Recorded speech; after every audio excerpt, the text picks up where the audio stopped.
Everyone ఇప్పటి వరకు చాలా నాయిసీగా ఉండడం వల్ల క్లాసెస్ అనేవి లేట్ అయినాయి. So in this video C లాంగ్వేజ్లో స్పెషల్ సింబల్స్ గురించి ఎక్స్ప్లెయిన్ చేయబోతున్నాను అనమాట. సో ఇదేంటంటే పైప్ లైక్ సింబల్ ఉంది కదా, it is useful for or అనమాట. ఆర్ సింబల్స్లో దీన్ని అనేది మనం యూజ్ చేస్తాము.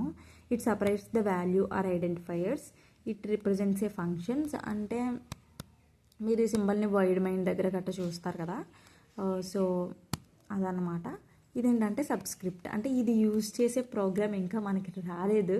సో ముందు క్లాసెస్లో తప్పకుండా దీన్ని కూడా మీరు చూస్తారు. ఇది ఫస్ట్ క్లాస్లోనే మీకు పరిచయం అయిపోయి ఉంటుంది.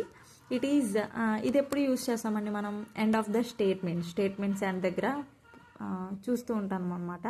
సో ఈ సింబల్ అంటే ఇది బాణం గుర్తులా ఉంది కదా, ఈ గుర్తు అనేది అక్కడ ఉండదు. అంటే మనం ఒక అండర్ స్కోర్ పెట్టి ఇక్కడ ఒక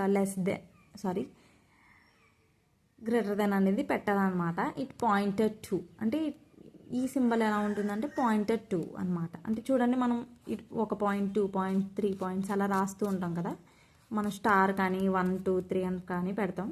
ఈ సింబల్ అనేది యూజ్ చేయాలన్నమాట ఇన్ ప్రోగ్రామింగ్ చేసేటప్పుడు. It represents a block. ఇది కూడా మీకు అందరికీ పరిచయం అయిపోయి ఉంటుంది ఇప్పటికి. మేబీ నేను నీకు చెప్పలేనిది ఒక 2 సింబల్స్కి సంబంధించి ప్రోగ్రామ్స్ ముందు క్లాసెస్లో అవి కూడా మీకు పరిచయం అవుతాయి. సో ఇప్పటి నుంచి మన ఛానల్ని ఫాలో అయిపోండి. Thank you.